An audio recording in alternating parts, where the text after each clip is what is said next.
Welcome to Western Reiki Association presents Reiki Currents, a Reiki News Live talk show, bringing you interviews with Reiki wisdom holders and stories of hope and healing from around the world. I'm Stephen Vandiver, I'm your host. The focus on Reiki is to spotlight one of the world's fastest growing self-care, spiritual, and personal development tools. Everyone can learn this calming, relaxing, and healing technique and channel universal life force energy. As we come to know that our universe and everything around us, including our physical bodies, is made up entirely of energy, learning to effectively work with that energy is key. Reiki is a priceless addition to your personal spiritual development toolbox. Our guest tonight is Susanna Spanton, president and founder of Shinachi Studio, home of Reiki Melody. She's an International Center for Reiki training licensed Reiki master teacher, bioenergy practitioner and international trainer, member of Toastmasters, and she performs as a storyteller, intuitive life coach, drummer, poet, and author. Susanna's mission is to create healing opportunities, educational experiences, and inspirations for wellness that are respectful and honor people for who they are. Good evening, Susanna. How are you? Good evening. I'm happy to be here. Excellent. Thank you so much for joining us. When we have our guests on, everyone has a bit of a healing story. How did you come about doing energy work? Was there a personal energy or personal healing story or situation that got you into energy work? Yes, actually, it was 20 years ago. Mm-hmm. And I came to energy healing very skeptically. Mm-hmm. I was teaching kind of like as a professor, and I had a nurse in one of my classes, and I was having back surgery. Mm-hmm. And she said, well, while you're healing from your back surgery, I'd like to send you some Reiki. And I thought, send me Reiki? I mean, I didn't say anything to her, but in my mind, I thought, what is she going to FedEx it to me? I mean, I just thought it was the most ridiculous thing I ever heard in my life. Because I knew nothing about Reiki or energy healing or any of that. Mm-hmm. So I just said, oh, that's very nice. Thank you so much. And she went on to call me the next day and said, listen, on Wednesday at 3:00, I'm going to send you Reiki for about a half an hour, and I'm going to use a teddy bear as a proxy. And the more she talked, the more I thought she was crazy. However, I'm someone who never takes naps, and on that particular Wednesday at 3:00, I fell into the deepest sleep and woke up at exactly 3:30. So it really got my attention. And a couple of weeks went by, I continued my healing journey, and I started looking into things, and I had a dream and woke up at like 2 a.m., and the message was, go take a Reiki class. And again, this is just so bizarre. Because at that time, 20 years ago, Reiki was not nearly as popular as it is now. Yeah. But I had a very good friend who was into energy healing kinds of things. And when I called her, she said, yeah, let's go. And one thing led to another. And within a year's time, because I was already a teacher, I just migrated right into the role of Reiki master teacher really quickly. There you go. And now the path for the International Center for Reiki Training, that path is a fairly rigorous path. This is really the top of the teaching profession in Reiki in the world. So to talk a little bit about that process and what you had to accomplish to become a licensed teacher through International Center for Reiki Training. Well, interestingly, right before I made that decision, I put in for a master's program at the University of Pennsylvania, and I didn't get in for their positive psychology master's program because they only choose 40 people and they get hundreds of applicants. And so when I got my letter that I was not going to be accepted into that program, I thought, I'm just going to create my own master's program in energy healing because that's really where my heart is anyway. Yeah. And I went to Laurel actually at the time and asked her if I could be in the program, and she said, we're not taking any applicants right now. And I said, okay. So the next year at the Reiki retreat that I went to, she said to me, "Hey, we're taking applicants now. Would you like to enroll?" And I said, kind of naively, not knowing really what I was getting myself into, I said yes. But it was perfect timing for me because I was also doing hospice work using Reiki. I was hired as a hospice Reiki therapist at the time. So I naturally had enough clients to have some of the requirements of being a licensed teacher already built in, and turned out to be a very good decision. Yeah, and that piece is the actual sessions, documenting sessions. I believe you have to document hundreds of sessions, right? Yes. Yeah. Yes. Great. Yes, it's a very rigorous program, but it's also one of the best in the world, if not the best in the world, because it is like getting your master's degree in Reiki. That's exactly what it's like. There's a test, there's requirements, there's support, there's mentorship. It's wonderful. Yeah, that is beautiful. Well, that's great. And so how long have you been a licensed Reiki master teacher with the ICRT? Since 2014. Okay. Now, is there anything unique about your the classes that you teach and the other ICRT teachers teach? I would say, I think all of us blend our passions in our teaching styles. And for me, I've also simultaneously worked for an organization called Lakeside Global Institute, and we do professional development training for teachers and social workers and community people. And those courses that I teach in my day job, if you will, are all about emotional health, relational health, trauma sensitivity, things like that. So because I have that background, I think that I have a higher level of sensitivity about running groups. So that, I think that's what I probably would say I bring mostly to my teaching of Reiki for the International Center. Excellent. Now, I want to talk a little bit about hospice. I had this marked as a separate question. I know you brought it up. Now, do you still work with patients in hospice?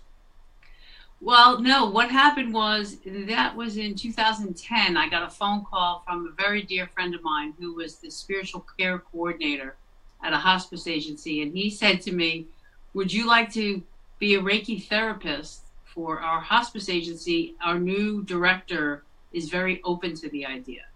And there was a part of me that thought, "Ooh, no, I don't think so, because I'm a teacher. I'm not a nurse. I put my hands on people who are dying. I don't think I want to do that." Yeah. But out of my mouth came, "Oh, sure, yeah, I would love to interview for it." And once again, I kind of naively walked into something and just said yes to it. And my first patient, I was a little terrified. And I have to say, I did that work for 3 years. And it was one of the best things I've ever done, because when you work with the dying, I think that, at least for me, I often say it taught me how to live. Because it's sacred and it's very humble, and I had a lot of incredible, tender moments with people that I will always cherish. That's beautiful. I know I've got some personal friends who work at hospices, not necessarily as a nurse or as a caregiver there, but kind of in administration. I'm thinking of one person in particular, and she talks about like the corporate or the structure of it, I guess, because they receive federal monies, that they're very restricted on, they have guidelines on what they can allow in and not. And so that's a big blocking point. Although on the other hand, we see Reiki being introduced as a part of overall patient care in hospitals and clinics, all around the country, all around the world. But we're seeing that really balloon up too. What are your thoughts on that? Well, it's interesting that you bring up that point, because the woman who hired me, she kind of worked some kind of magic to get me in there for those 3 years. And when she decided to take a position at another hospice, a different administrator came in, and I actually got a phone call after 3 years of service that said, I don't know what this Reiki thing is. I can't believe we're actually paying you to do this, and your services are no longer desired here. Mm. And that's because she really had no understanding of Reiki or what it was, how meaningful it was to these, not only the people who were transcending over to the other side, but also their families. Mm-hmm. I had a lot of experiences where, one in particular, this man was in his 90s and his daughter was in California with him, kind of sitting vigil with him while he was passing. And she had never known anything about Reiki. And when she saw me come in and do Reiki on her dad who was dying, I just took a look at her. I could see the deep sadness and grief that she was experiencing. And I said to her, would you like me to just take a few minutes to do a little Reiki for you? And she said, oh, I would really appreciate that. And so I did. About 6 weeks later, I got a phone call from this woman who, that was the only time I'd ever met her.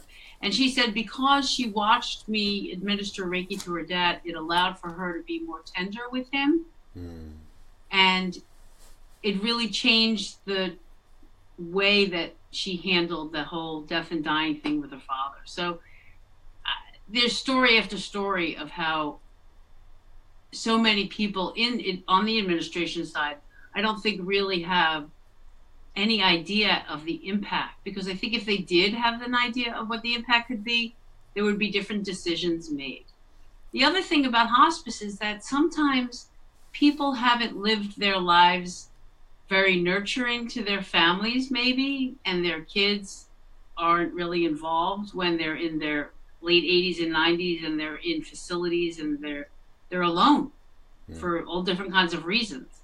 So to come in as a Reiki practitioner and put my hands on someone and play some beautiful music and get them to a place of deep relaxation when they're totally alone and hardly ever touched, that's meaningful work that we should be doing. Yeah, that is amazing. Thank you. Thank you for that. That's great. Well, let's talk about some of the clients that you see now in your practice. You had mentioned that you're starting to see more professionals come in. A couple of years ago, I decided to join an organization called BNI, Business Network International. Mm-hmm. They're internationally known, and it's a networking group that meets once a week for either breakfast or lunch, and you do referrals for one another. And so I decided, somebody invited me, and I thought, well, you know what? These people are not going to know what Reiki is. I don't know that it's going to be a good fit for me. But when I went there, I sat and listened, and most of the people that are there, there's someone from, there's maybe a plumber and a roofer and a banker and a real estate agent and a lawyer, just all these different kinds of folks. And as I sat there and realized that none of them had any idea what Reiki was, I then thought to myself, well, none of them know what Reiki is. It's a great opportunity. And I decided to join. And in that year that I was with BNI, I wound up doing Reiki for a lot of professionals. And it was so good for my business, and I would highly recommend it, that I actually left because I couldn't handle both my job and the amount of clients that I was getting. Wow. So it was kind of a joke amongst us when I told everybody that I was leaving, and they said, why are you leaving? We thought that you were doing so well. I said, that's why I'm leaving, because I have enough clients and I'm, can't take on anymore.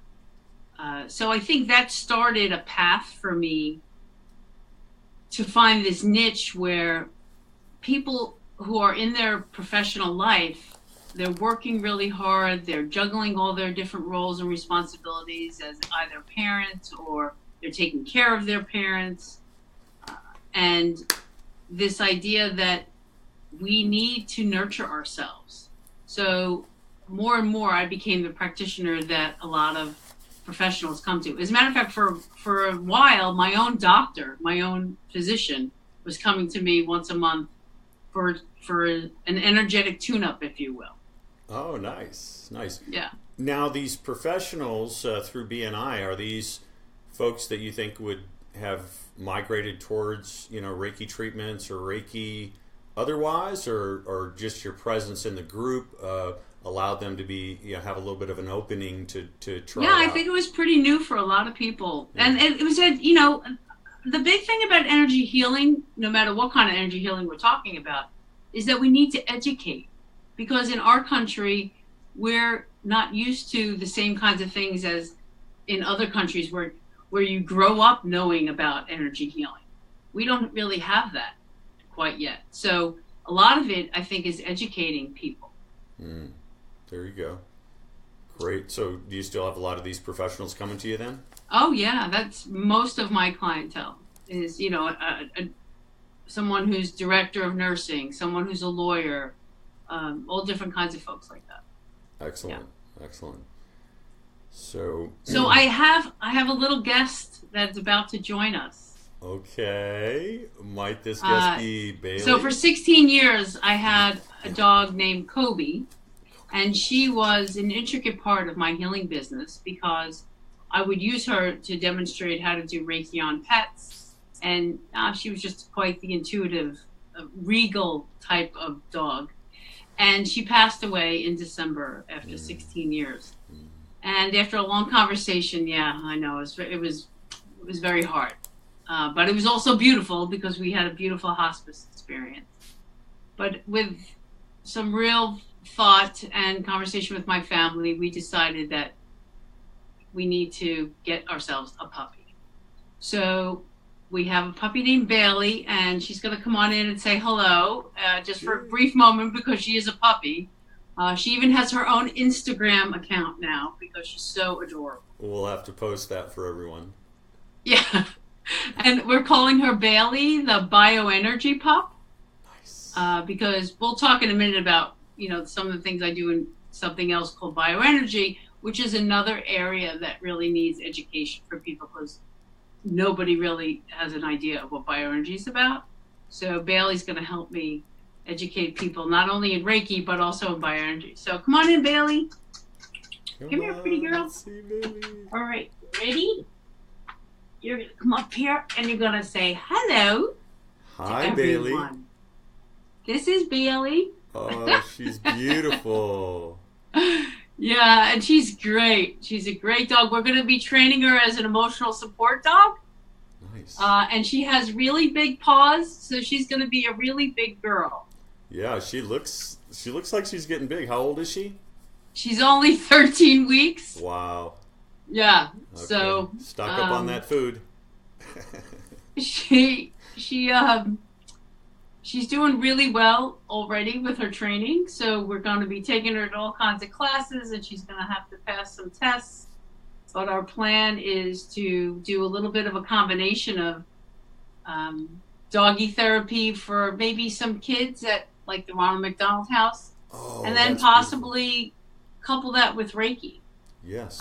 So we'll see how that all goes. But anyway, this is beautiful Bailey. You'll see lots and lots of pictures of her on her Instagram page because my son is a photographer. Yeah. So there's nothing better than having a photographer son and a beautiful baby girl named Bailey. She's beautiful. So now Kobe was attuned to Reiki, right? Kobe was a Reiki master?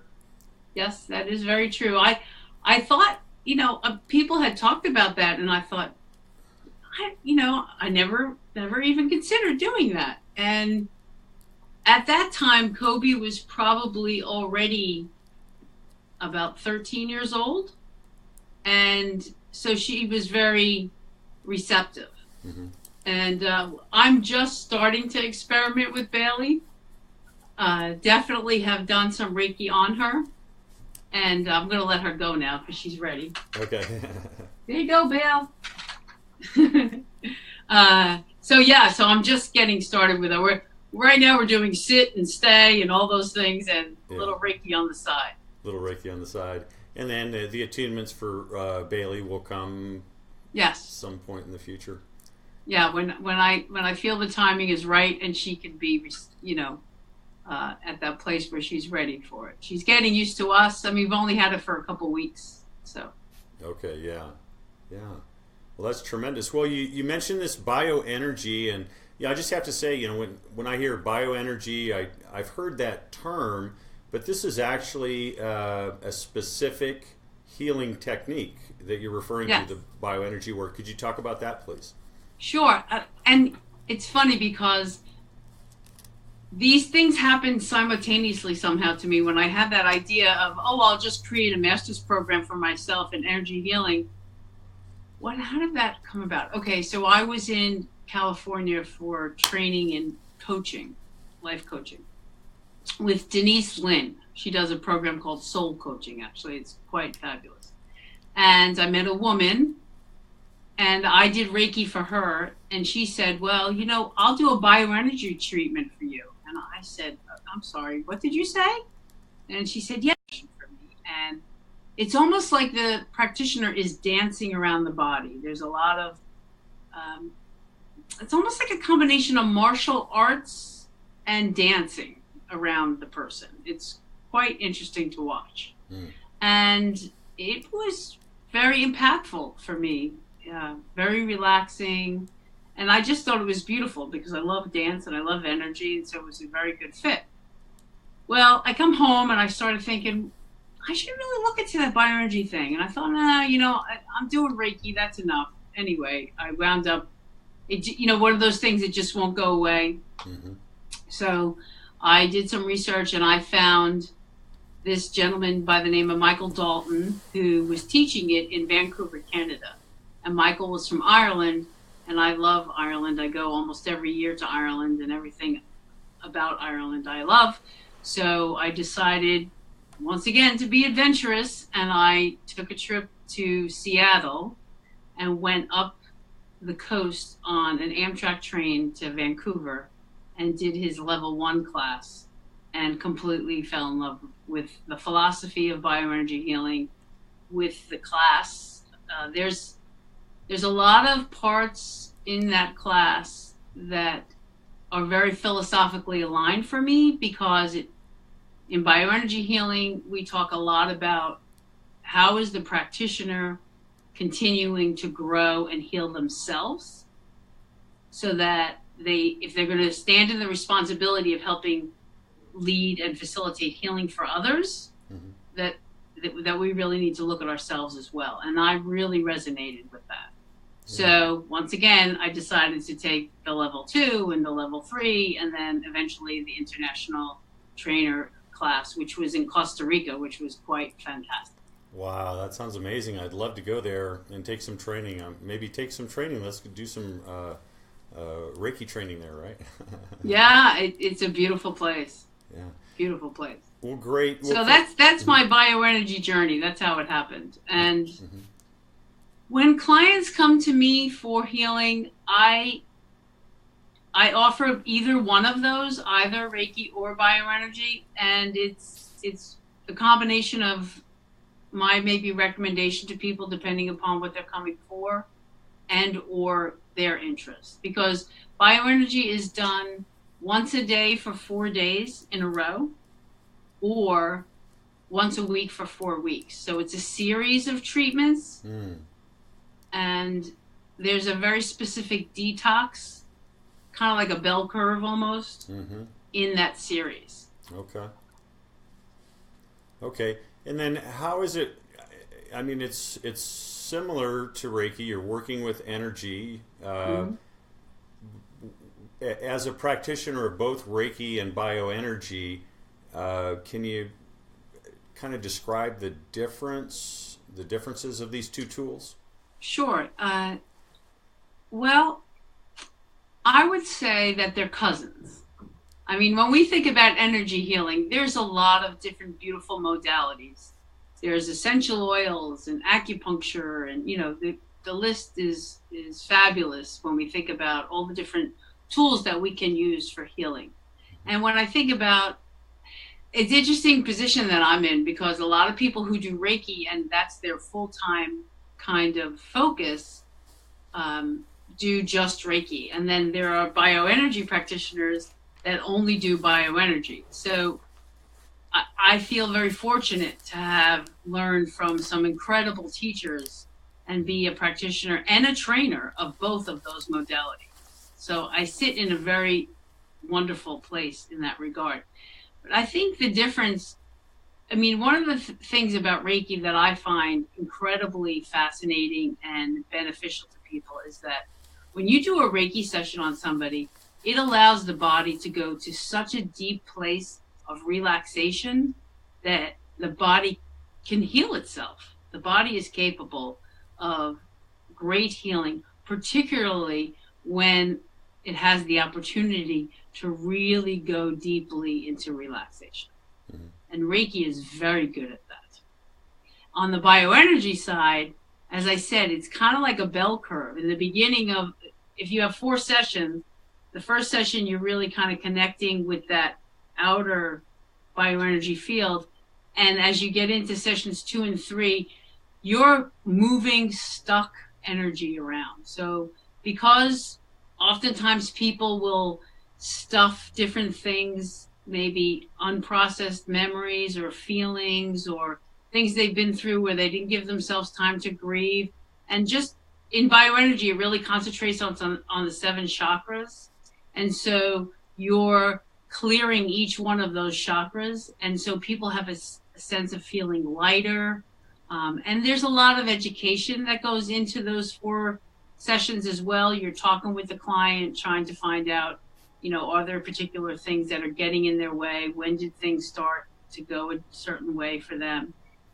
So I think it's the combination of supporting almost like the physical, intellectual, emotional, and if a person chooses spiritual side of things. And I find it fascinating to see the kinds of things that have happened in both bioenergy healing and Reiki. I've been really blessed. There was a gentleman who came to me who had chronic migraines for 15 years. And the thing about energy healing is that sometimes there's a little bit of a change, sometimes there's a medium change, and sometimes there's like a miraculous change. Mm-hmm. And I did a bioenergy session on this man, and his migraines were gone. And they didn't come back. Wow. And that's an honor to be able to participate in that. Yeah, that's amazing. What other amazing healing stories do you have? Well, first, I want to say, too, because I think a lot of folks being introduced to energy healing, being introduced to this work or these different tools, that it's important to understand that the healer is the body, and so we're essentially facilitating a situation, facilitating a calming session that brings someone into that relaxation that you talked about, where their body can heal. So that's what other stories do you have like that? Yeah, and I think the most successful stories, if you were to interview 100 practitioners, I think the most successful stories that would rise to the top are the ones where both the practitioner and the client are co-creating together. Mm. That's when real powerful healing can take place. So I'll give you an example. A woman came to me for Reiki. She had a frozen shoulder. She had been to physical therapy. She had gone to her doctor. She was having no results anywhere. And so we did one Reiki session. She came back the next time. After I build like rapport and relationship a little bit with somebody, I feel like I can then have some maybe more candid conversation. And so she started feeling safe with me, and we had a conversation, and I asked her, I said, when did this start for you? And as soon as I asked her that question, a light bulb went off for her. Mm. And the tears came, and she realized that she was in a situation in a job where she was being mistreated, bullied pretty badly. And that's when this frozen shoulder started. Mm. So not only did we continue to do Reiki for a couple sessions, but we talked about some other tools to use, like journaling and things like that, some forgiveness work, to allow that blockage that she'd been holding in this shoulder for so long, like 5 years, to start to dissipate. And she walked in a couple of weeks later with her arm outstretched, happy as could be. Wow. But it wasn't me, it was her. Yeah. She did the homework, if you will, Yeah. of what needed to be done to release that blockage or that stuck in. I don't even like to use the word blockage, because one of the things that I've heard people say is they go to a practitioner and the practitioner says to them, "Oh, you have a blocked heart chakra." And, sometimes that can really get people nervous and scared because they don't know what that means. Yeah. But it's more about energy that's just congested or stuck. Kind of like, the pipe in your kitchen sink that just has too much stuff in there and it needs to be cleared. And so I like to think of it more like that it just needs to be taken and released. Yeah.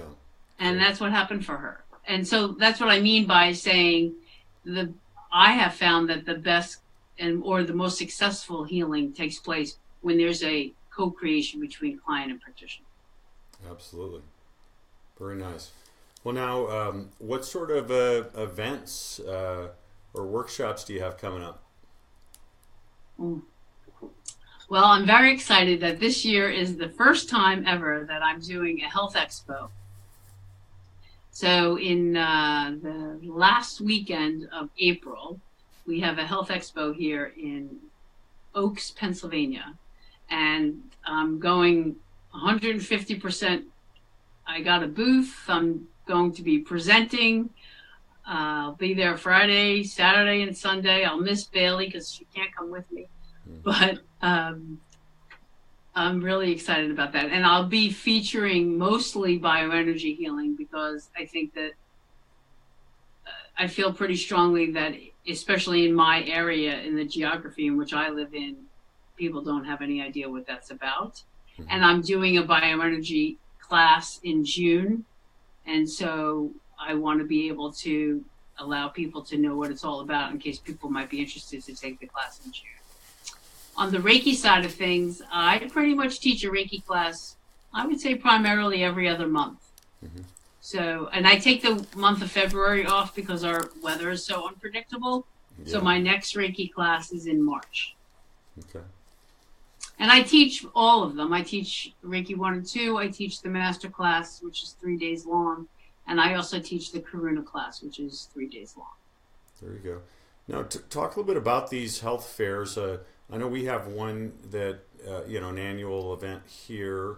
It's put on by a local organization in the northern Nevada area. But talk a little bit about that. Someone that maybe has never been to one or has heard about them and not real sure what it's about. What can someone expect when they go to a health fair like this? Oh, it's a smorgasbord of everything.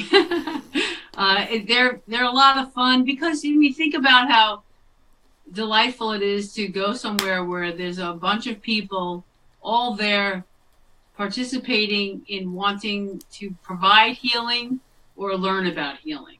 So it's actually very symbolic of the healing movement that I feel like is going on in the planet right now. And so when you go to these 3-day or 2-day health expos, you'll see people demonstrating essential oils, and Reiki practitioners will maybe be doing sessions, massage therapists, maybe psychic readings, tarot cards, just crystals, a real smorgasbord of all different kinds of things. Tibetan bowls is another favorite thing of mine now, because I love sound. So I incorporate a lot of sound into my sessions. I use drumming, and I just had somebody do a Tibetan bowl workshop at my studio, and I absolutely loved it. And it was actually, I met him. His name is Matthew. I met him at an event at a health expo. I was doing a couple demonstrations, and so was he. And that was my first exposure to Tibetan bowls.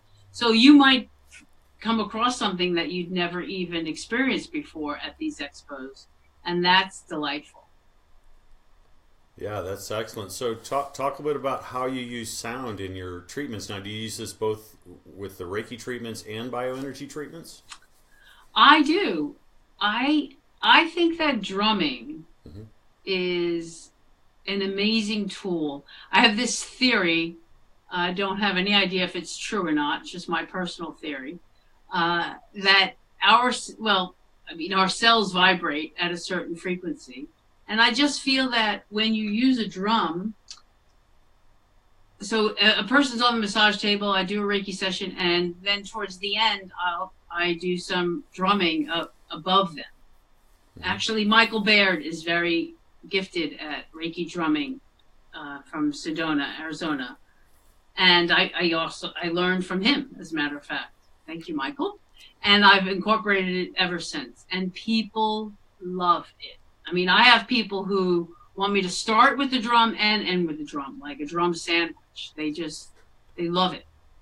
Because, and the other thing I think it does is that it gets people into that like meditative state from a brainwave type place very quickly. And people like that too, because, we like things to happen easily. So if you use the drum, it can really help people to relax. It's kind of hard to think about going food shopping while you're listening to this drum beat. It really kind of entrances you into a deep place. So I absolutely love using a frame drum in my healing session. Well, that's great. Now, I'll be going to the International Reiki Retreat. Is that what it's called in Sedona? Yes. And actually, I think Michael's going to put on a class right after, just right after that, a sonics class.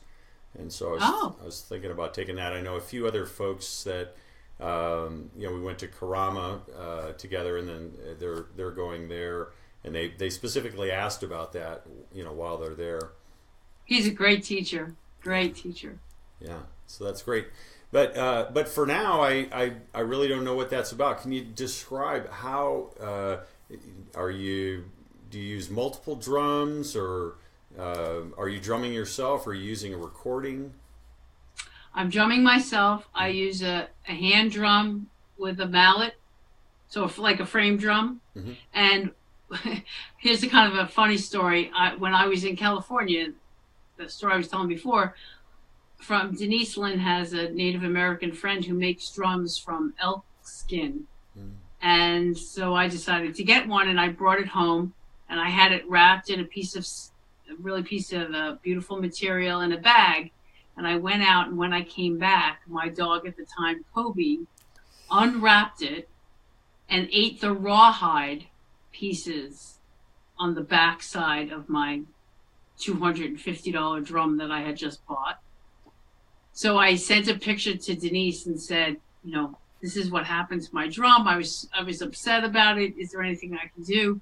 And the man who made it told me a couple things to do with a few pieces of leather so that it would be solid and strong, and then said, and cherish this drum because it'll become your wounded healer. Mm. And I have to say, he was right, because of all the hand drums that I have, people tend to resonate to that one the most.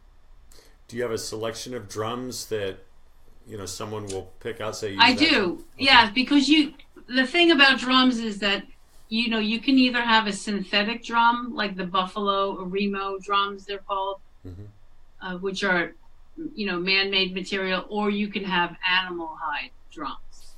And because I live in Philadelphia, it's very humid here in the summer months. And so the animal hide drums don't resonate as well. They get very thuddy in the summer months. So it's almost like I have seasonal drums. Okay. In the summer, I use the more synthetic drums, which work great. They're fantastic.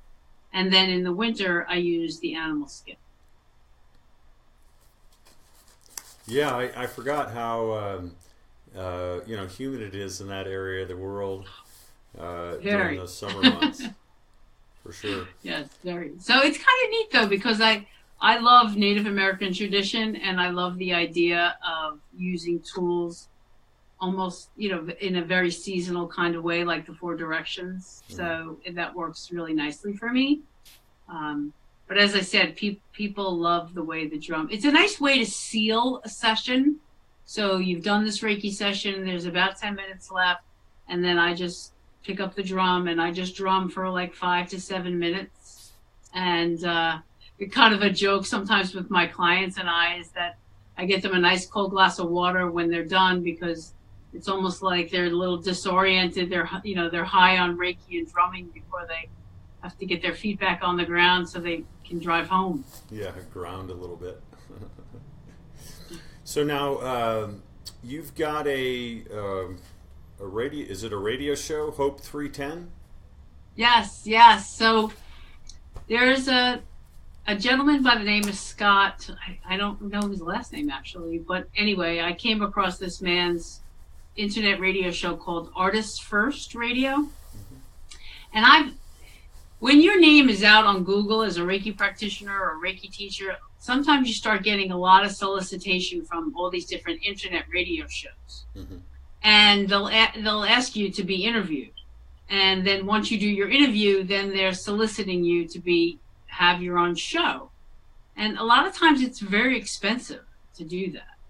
And so I've been through that a couple times. This radio show would call me and I would do an interview, and then they would try to solicit me, and it was hundreds of thousands of dollars. And as much as I wanted to do it, I said, no, that's okay.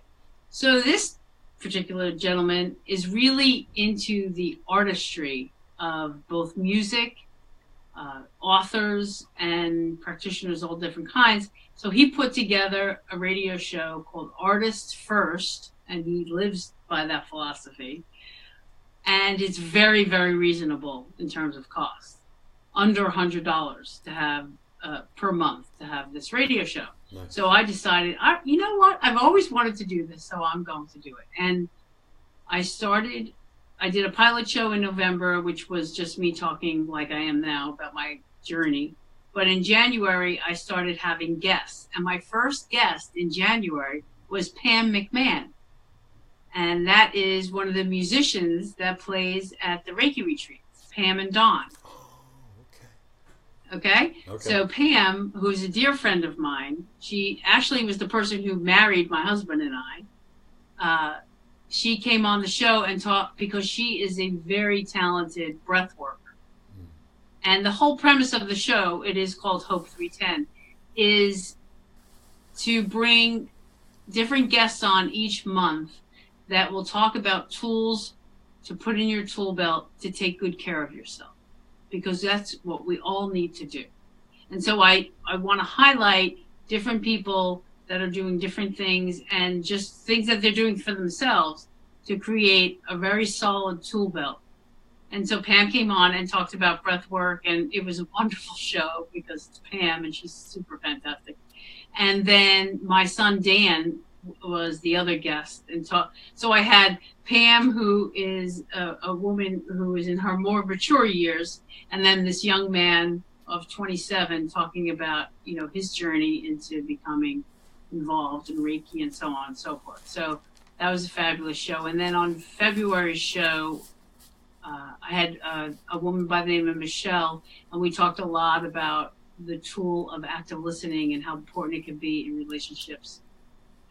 In terms of one-on-one, both personally and professionally, and we had a great conversation. So, yeah, it's exciting. I'm really enjoying it a lot.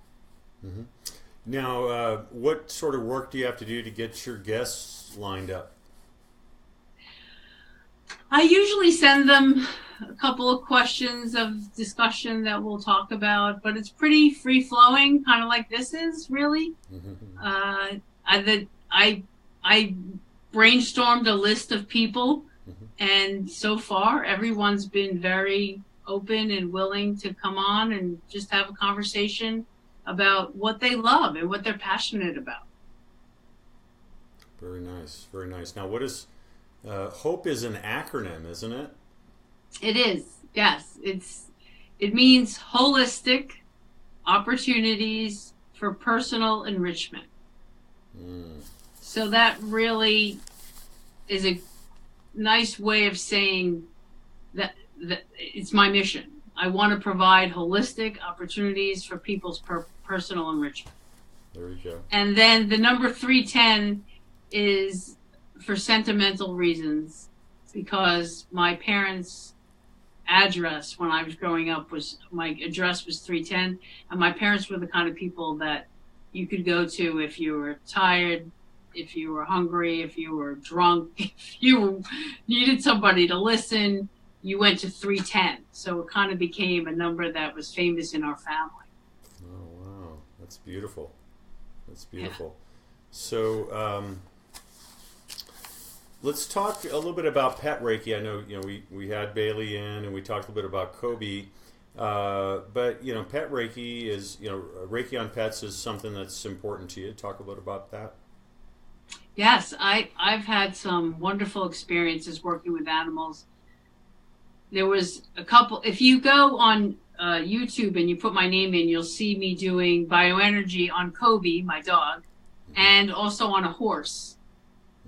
And it's fascinating how animals are so open to energy healing work of whatever kind we're doing. And when Kobe was passing, again, in that hospice kind of window, using Reiki for all kinds of different things. We used Reiki so much with Kobe. It was really a beautiful tool to have in your back pocket. And so many of my students send me emails and tell me how they went back home and tried it on their pets, and dogs particularly love it. Cats, of course, are cats, and they decide when they'll take the Reiki and when they will not. Mm-hmm. But it's, it's depending upon the temperament of your particular animal. But they know. It's interesting because when you put your hands on an animal, they may only want 5 minutes and then that's enough and they walk away. And so you kind of follow their lead. And then other animals might lay there for 15 or 20 minutes. And I've had some really cool experiences. Matter of fact, I think there's another video where Kobe she ran up the stairs and hurt her paw and she was kind of limping. And so I'm doing this video and I'm doing some energy work on her as I'm talking. And it's as though I paid her to just get up and walk away, completely fine after like 10 minutes. Wow. So they don't have all the judgments right. that people can sometimes have about being skeptical or so on. So they're very open and it works wonderful with animals. I highly recommend people learn Reiki, if nothing else, for themselves, their families, and their pets. Yeah, absolutely. Yeah, dogs have, just a tiny bit of ego. We're the ego masters. How is it working with horses as compared to dogs?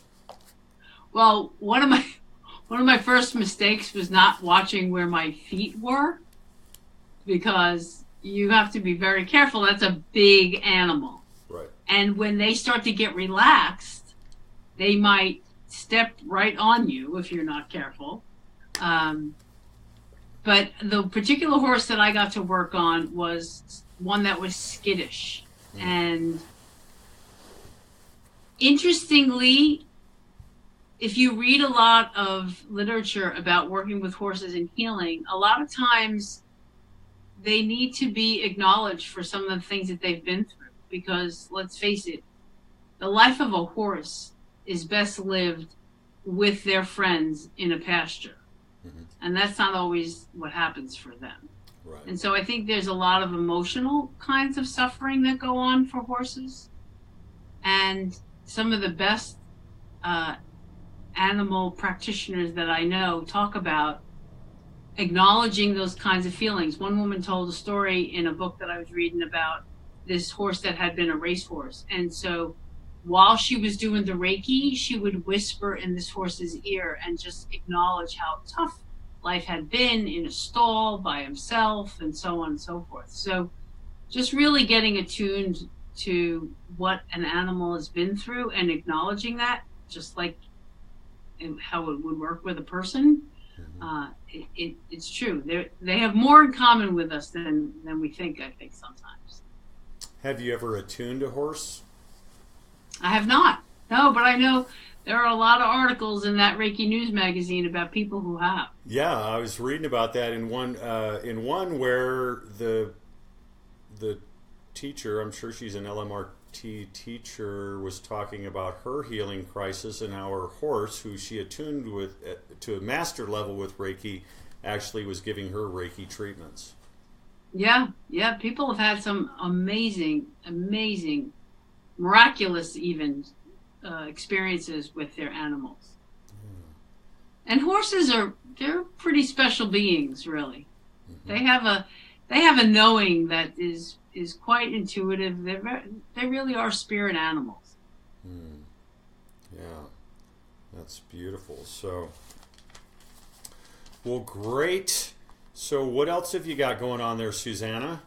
We've talked about so much tonight, but I know you're up to a lot of things. You've got so many phenomenal things happening. What else is going on? Well, I think as I have to kind of live my own. I have a little magnet on my refrigerator. It says, "Go ahead, you can use my advice. I'm not using it anyway."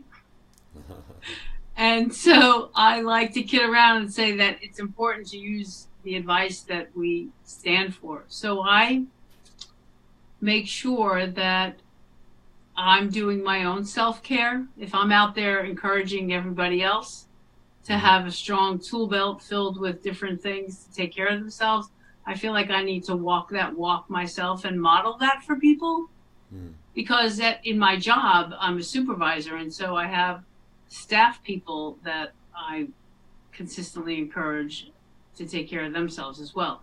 So what I started doing is I decided that I'm going to do my best to do something different once a month. So 1 month I might go have a Thai massage, and another month I might do a reading with someone.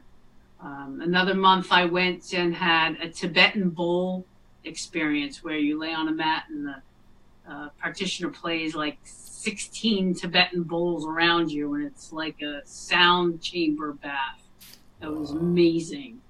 But just, I like changing things up. And so I think that's an important piece of, especially being a practitioner and a teacher, because oftentimes we're walking alongside people's healing journeys, and it's incredibly important to strengthen our own light and stay strong and talk the talk and walk the walk. Yeah, that's beautiful. So I wanted to mention when you were talking about the horses, we here in northern Nevada, and I guess probably around a lot of Nevada, but certainly here in northern Nevada, we have a lot of wild horses, and they'll come right down into the street and hang out in people's yards, and it's. I would love to see that. I mean, I love horses just in general, and as a matter of fact, that's another part of my self-care is I ride whenever I possibly can, just for fun.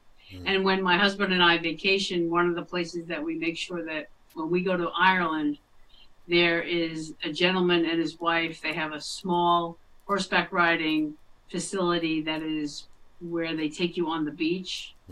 And it's like the ultimate experience for me, loving the beach and loving horses, and you put them both together, and I could go there every day while I'm in Ireland so that I have that experience.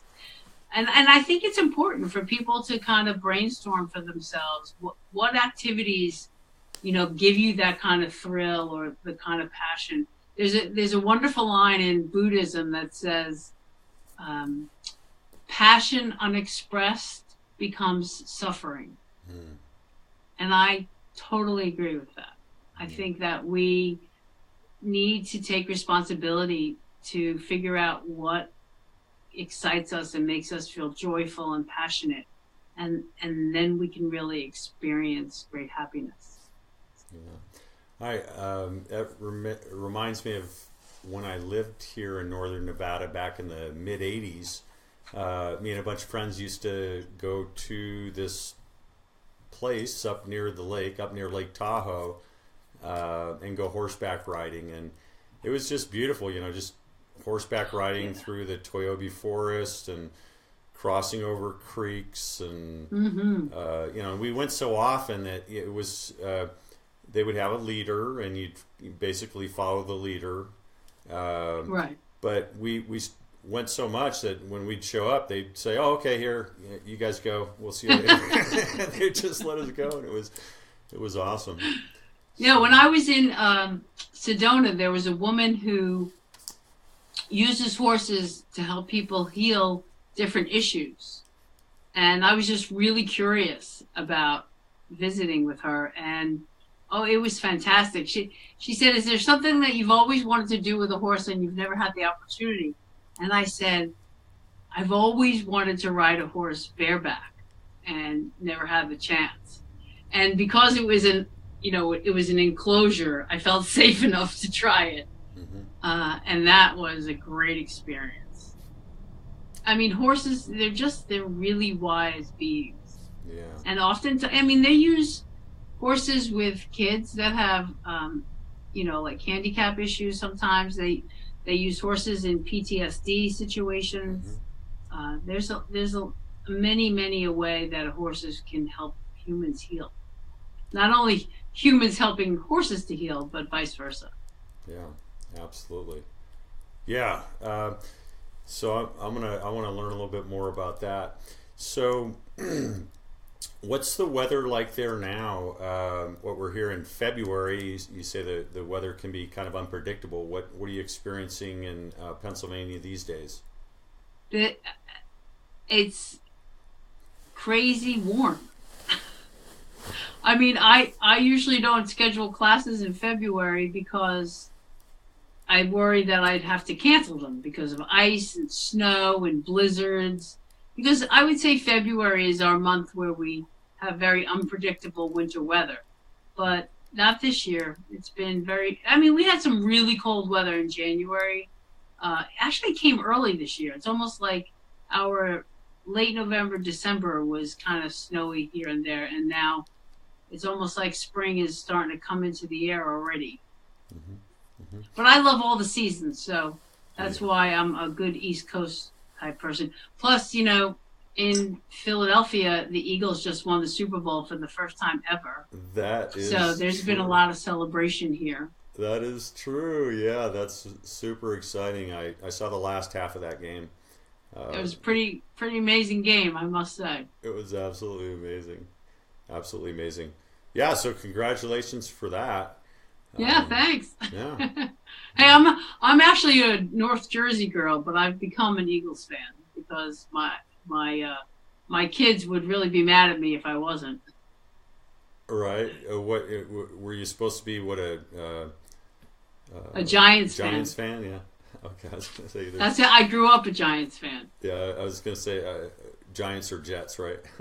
Right. Yeah, but my kids grew up here in Philadelphia, so they're Eagles fans for sure. Particularly my middle son. Yeah. Now, talk a little bit about distance. Do you do much distance? I would imagine during the winter, if it's kind of stormy out and a client maybe can't come in, do you offer them a Reiki at a distance? Yeah, I do a little bit of distance. It's not my forte. Well, I shouldn't say that. I do some of it, but I find that there are some people that really love distant healing. And so there are times when people will ask me for a distant healing session, and I might refer them to one of my students, because I have a couple of students who are so passionate and so talented at distant healing that I often will refer just that request to those students of mine. Because like anything else, I think, we all have our gifts and talents. And, when people really stand out as being, like some people really stand out at being very good at incorporating crystals into their Reiki practice. Other people really stand out at bringing essential oils into their Reiki practice. for me, I bring sound into my Reiki practice because it's what I love. So when it comes to distant healing, I have two particular students. One's name is Laura, the other's name is Angela, and both of those women are the people that I would refer to. Now, I know Colleen, who was on your show, she does a lot of distant healing. Yeah, absolutely. Well, that wraps it up. We're out of time. Thank you so much, Susanna, for joining us tonight. Very well. Appreciate you. It's been a blessing. Thank you all for watching. Those watching now and in the future, blessings and namaste. Thanks again.